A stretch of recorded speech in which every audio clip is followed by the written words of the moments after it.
What if the most dangerous sound in a quiet home is not a scream but a polite knock no one answers? On the evening of 21 December 1908, in Glasgow's West Princes Street, 3 deliberate knocks sounded from the ceiling of a respectable tenement flat, and within minutes an elderly woman lay dying while a well-dressed stranger walked calmly down the stairs. Shortly after 7 o'clock, Helen Lambie, maid to 83-year-old Marian Gilchrist, left their first-floor residence at 15 Queen's Terrace to purchase an evening newspaper. This routine errand rarely took more than 10 minutes. During her absence, Arthur Adams, who lived directly below with his sisters, heard the agreed signal. 3 knocks from above, a sign Miss Gilchrist required assistance. Adams hesitated, then climbed the stairs and rang the bell, but received no reply. Uncertain, he returned downstairs before being urged by his sisters to check again. At that moment, Lambie reappeared, unlocked the door, and stepped inside with Adams just behind her. Almost immediately, a man emerged from the direction of the bedroom, brushed past the maid without speaking, and descended the stairwell with composed urgency. Lambie, startled but not yet comprehending, searched the rooms in confusion. In the dining room, she found her employer lying face down in a widening pool of blood, her skull shattered by repeated blows. Adams ran into the street for a doctor, but the street was empty. Violence had entered and departed within minutes, leaving behind a body, a handful of witnesses, and the first unanswered question: who had that knock been meant for? Marian Gilchrist had lived carefully, and caution shaped the final years of her life. The daughter of a prosperous Glasgow merchant, she inherited substantial means and occupied a spacious flat, furnished in dark mahogany, thick carpets and heavy curtains drawn early against winter chill.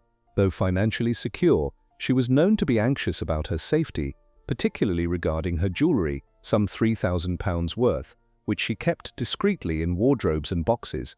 She rarely entertained and trusted few beyond her maid and a small circle of relatives. The arrangement with Arthur Adams below was evidence of her unease. If ever she felt threatened, she would knock upon the floor, and he would come at once. On the night she died, that system functioned exactly as planned, yet it failed to save her. When police examined the flat, they found no sign of forced entry. In the bedroom, the gas had been lit and a box of matches left behind. A wooden dispatch box containing private papers had been forced open, its contents scattered across the carpet. Curiously, jewelry lay untouched upon a dressing table, and far more valuable pieces remained undiscovered in other rooms. Only one item appeared missing, a diamond crescent brooch with a single row of stones. The scene suggested deliberation rather than chaos. If robbery had been the motive, it was strangely selective. If not robbery, then something else had drawn the intruder into the flat of a cautious elderly woman on a winter evening. That uncertainty settled quietly over the investigation from the very beginning. The investigation turned immediately to the man seen leaving the flat. Yet even in those first hours, his outline refused to stabilize. Helen Lambie described him as between 25 and 30 years of age, about 5 feet 8 or 9 inches tall, slim, dark-haired, clean-shaven, and wearing a light grey overcoat with a cloth cap. Arthur Adams offered a broadly similar description, though he later admitted he was short-sighted and had only glimpsed the stranger briefly in the hallway. A third witness complicated matters further. 14-year-old Jeannie Barrowman, a message girl passing along the street, stated that a man had rushed from the building and nearly collided with her, but her description differed in several respects from those given by Lambie and Adams. Discrepancies in age, build, and appearance were noted, yet the urgency of finding a suspect overshadowed the inconsistencies. Meanwhile, the medical examination concluded that Miss Gilchrist had died from repeated blows delivered with considerable force, likely from a blunt instrument such as a broken chair leg. The weapon itself was never conclusively identified. The missing brooch, though comparatively modest in value, became central to the theory of motive. Within days, the police began to receive information linking a man of foreign origin to a pawn ticket for a diamond crescent brooch. The convergence of a missing jewel and a suspicious pawn transaction offered investigators a tangible lead. In a case otherwise defined by uncertainty, that small crescent of diamonds would assume disproportionate weight, guiding suspicion toward a man whose life was already shadowed by alias and reputation. Oscar Joseph Lesch-Zinner, known in Glasgow as Oscar Slater, was born in Upper Silesia in 1872 and had emigrated to Britain in his early 20s. By 1908, he was 39 years old, broadly built, with a short black moustache and a cultivated air of self-assurance. He claimed at various times to be a dentist or dealer in precious stones.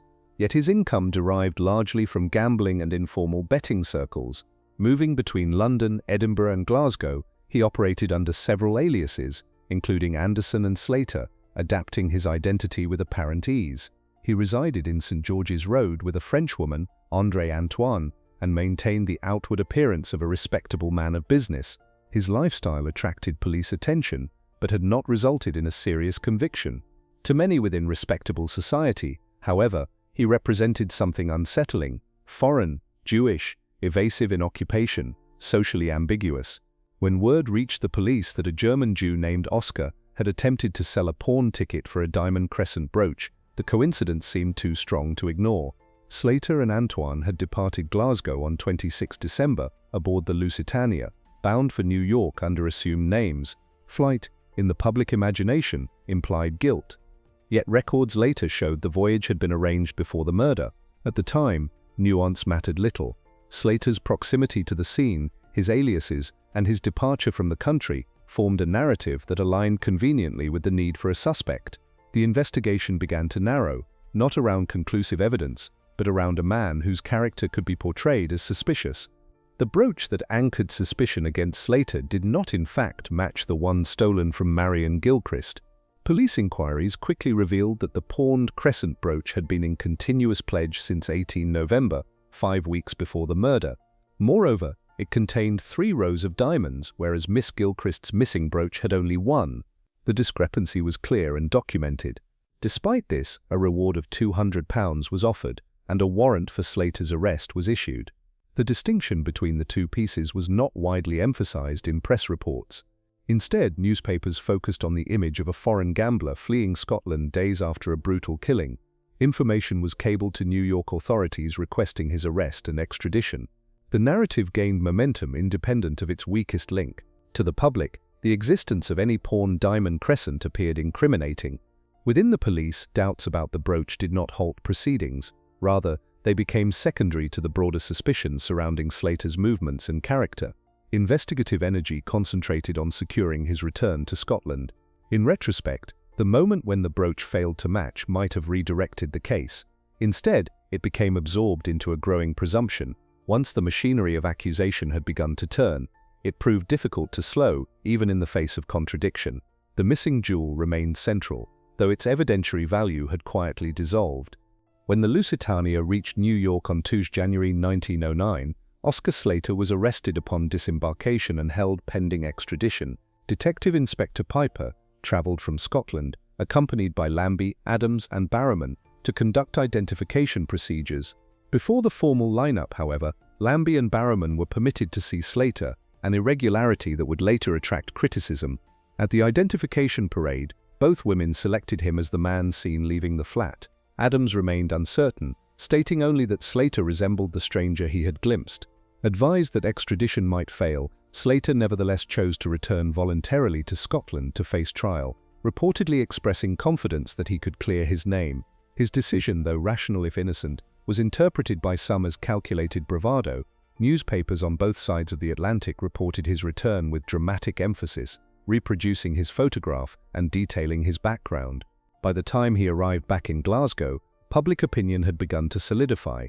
The image of the suspect preceded him into court. In the confined space between identification and trial, the case transformed from investigation into expectation. The question was no longer simply who had killed Marian Gilchrist, but whether Oscar Slater could be anything other than that man. In that narrowing atmosphere, uncertainty became increasingly difficult to voice. The trial commenced in the High Court in Edinburgh on 3 May 1909, before Lord Guthrie. The Crown's case rested heavily on identification testimony and the portrayal of Slater's character. Lambie and Barrowman gave confident evidence that he was the man they had seen. Adams reiterated his hesitation, but was less prominent in the proceedings. No physical evidence connected Slater to the crime. No fingerprints, no blood-stained clothing, no proven murder weapon. The pawned brooch was acknowledged not to be the stolen item. The Crown emphasized instead his aliases, gambling activities, and association with a woman described disparagingly in court. The defense presented alibi testimony from André Antoine and servants who stated that Slater had been at home on the evening in question. The planned voyage to America, they argued, predated the murder, yet the atmosphere in court reflected broader social prejudice. Slater's foreign birth and unconventional lifestyle were framed as indicative of moral deficiency. In his summing up, Lord Guthrie made remarks later criticized as misdirection, suggesting that a man of Slater's character did not merit the same presumption of innocence as an ordinary citizen. The jury returned a majority verdict of guilty, 9-6. 5 jurors recorded not proven, and 1 not guilty, but the majority sufficed. Slater was sentenced to death. The evidence had not conclusively placed him in the flat, yet the narrative of his guilt proved persuasive. In that courtroom, suspicion hardened into judgment, and character eclipsed proof. 2 days before his scheduled execution, Slater's sentence was commuted to life imprisonment following petitions and public appeals. At that time, Scotland possessed no formal criminal appeal system, and once reprieved, a convicted man had limited recourse. Yet doubts began to surface almost immediately. Legal commentators questioned the reliability of the identifications and the judge's summing up. Sir Arthur Conan Doyle, already renowned as the creator of Sherlock Holmes, published a detailed critique arguing that the conviction was unsafe and suggesting alternative motives, including the possibility that the killer had sought specific documents rather than jewelry. Members of Parliament raised questions, though many in the public remained convinced of Slater's guilt. An undercurrent of unease persisted. The case, initially regarded as resolved, reopened in the court of opinion. Years passed as Slater remained in Peterhead prison, insisting upon his innocence. The absence of an appeal mechanism became a point of controversy.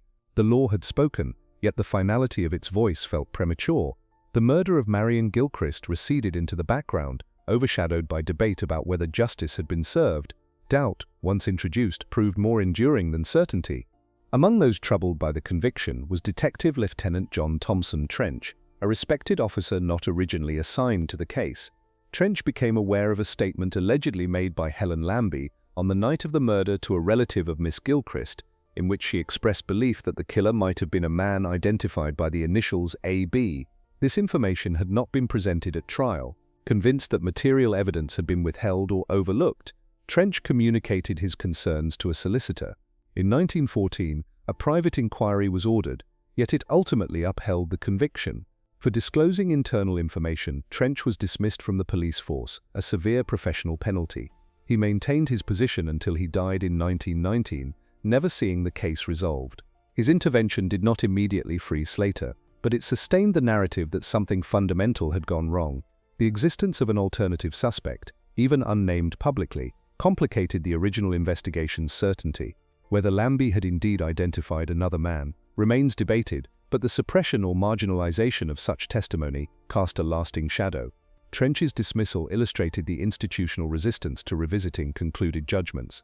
In defending a convicted man, he sacrificed his career. The murder itself remained unsolved, yet the integrity of the process became the central question. Oscar Slater spent 19 years in prison. Over time, press interest revived periodically as campaigners renewed calls for a review. In 1927, the case gained fresh attention, prompting reconsideration by legal authorities. On 14 November 1927, Slater was released on license after serving more than 18 years. The following year, in June 1928, 5 judges of the High Court quashed the original conviction on grounds of misdirection by Lord Guthrie. The ruling did not declare Slater factually innocent, but it acknowledged that the trial had been fundamentally flawed. He received an ex gratia payment of £6,000 in compensation for wrongful conviction and imprisonment. By then he was in his mid-50s, his adult life largely spent behind bars. The legal consequences of the case included the strengthening of appellate procedures within Scotland, a structural reform born of individual injustice. For Slater, however, freedom arrived altered by time. The world into which he stepped bore little resemblance to that of 1909. The question of who had killed Marian Gilchrist remained unanswered, and the years lost could not be restored. After his release, Slater settled quietly in Scotland, later marrying and living modestly. He died in 1948 at the age of 76. Marian Gilchrist's murder was never conclusively solved. The flat at Queen's Terrace endured, its stone walls indifferent to the passage of decades.